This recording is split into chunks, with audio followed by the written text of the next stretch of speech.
All right.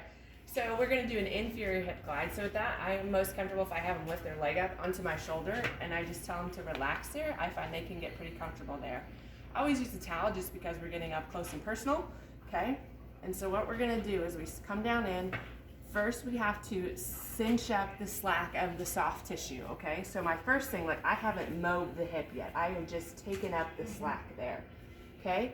And then we're just going to use that same, so I would say about here, I'm a 1, there I'm a 2, 3 again, large amplitude towards the end range, and then 4, small amplitude right at end range. So again, when we're doing inferior hip modes, take up the slack first, get as close to the joint line as you can, and then do your appropriate modes there. You can just keep it running. And go ahead and relax down. So then to do a lateral hip mode, I use a strap most of the time. Again, I still use a towel just because that gives them a little bit more privacy there.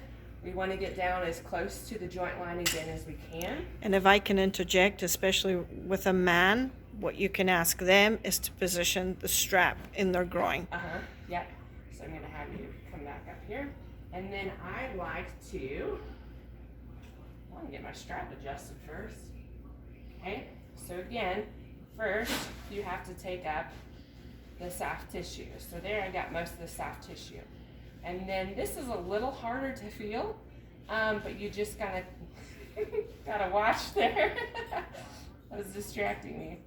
And then you can get some lateral distraction or lateral joint mode. So again, I know like it looks like we're moving huge when we start, but there I got the soft tissue, and then here I'm moving into lateral nodes. You have to make sure that you're trying to keep this still while we're moving this. So we don't want it to be a teeter-totter effect. You know, that would be a lot of movement. This is stabilizing, and I am just moving down here at that portion.